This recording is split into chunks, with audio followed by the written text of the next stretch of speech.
Hi there, and thanks for tuning in. Today we're looking at Lesson 2.4, Solving Multi-Step Inequalities. You'll be writing 7 things down in your notes today, so let's go ahead and get started. Solving multi-step inequalities is the same as when we started solving multi-step equations. The only thing you need to remember is reversing the inequality symbol if you multiply or divide by a negative number. So we always are going to start with undoing addition or subtraction and then multiplication or division. So for letter A, I'm going to start subtracting 7 from both sides so that I have y divided by negative 6 is less than 2. And notice, because I am going to have to multiply by negative 6, I'm going to have to switch this symbol around to be greater than. So my answer will be y is greater than negative 12. For letter B, I'm going to add 4 to both sides first so that I have 2v is greater than or equal to 12. And then I'm going to divide both sides by 2 so that v is greater than or equal to 6. Okay?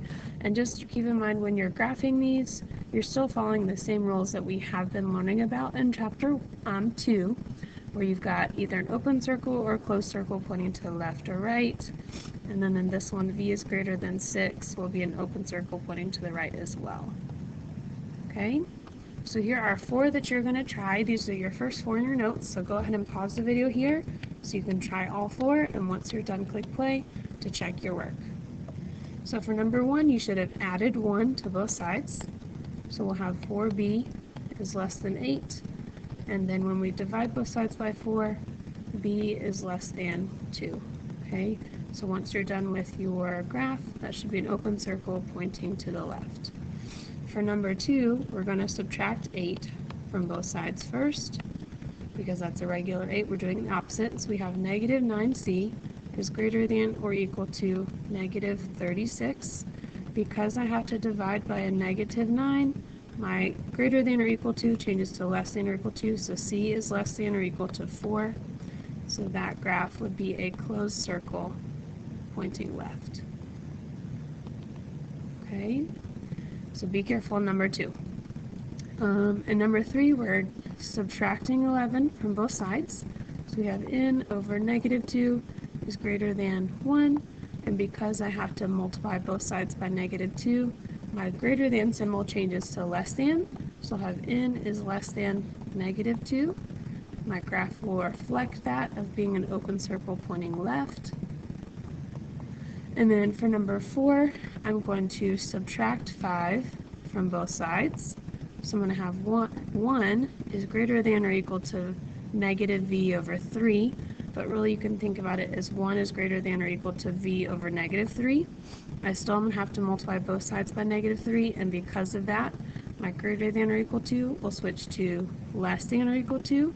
So I'll have negative 3 is less than or equal to v, or you could say v is greater than or equal to negative 3, so that when you graph it, it will reflect greater than or equal to. Okay? The next part we're going to look at is when we have variables on both sides, and you remember how to do these. You're going to bring variables to one side and constants to the other, and then solve for the variable. So for this case, I'm going to bring all my variables to the left side and my constants to the right. I'm kind of doing a double elimination here. So I'm going to have 4x is less than 16, excuse me. And then when I divide both sides by 4, x is less than 4. Okay, so if you want to write down these 2 steps as a reminder, you can. If you're ready, let's go ahead and continue and try this one. So let's go ahead and pause the video here so you can try number 5. Alright, so I moved all my x's to the left side and constants to the right. So I have 2x is less than or equal to 8. And when I divide by 2, I get x is less than or equal to 4. Okay? Here's another one that we're going to look at. This one has a little bit different. So the first thing we'll have to do here is distribute, and then we can solve. And you're just going to solve the same way we did with number 5. So first things first, I'm going to distribute. I'm going to get 8b minus 3 is greater than 8b plus 12. Okay, Okay. And what you're going to notice here is when you start moving your variables to the left side, you're going to cancel those out, and it's going to say -3 is greater than 12. And this is not true, so you're actually going to write no solution. So the things that we learned in chapter 1 still apply here, whether you have infinitely many solutions or no solution. So just keep that in mind as you're working these out. Here are the last two that you're going to try. So let's go ahead and pause the video here so you can try 6 and 7. And once you're done, click play to check your work. Alright, so the first one we have is we distributed, so we have 2k minus 10 is less than 2k plus 5.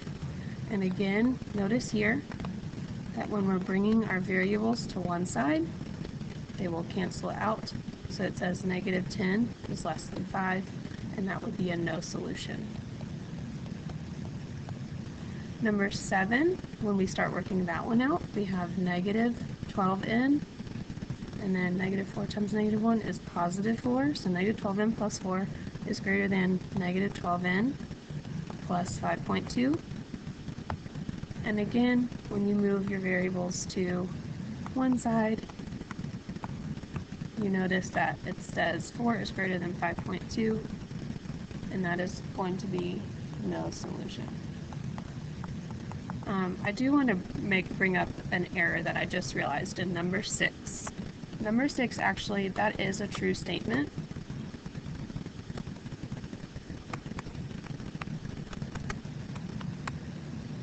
Because 5 is greater than -10, so we would actually say all real numbers are a solution.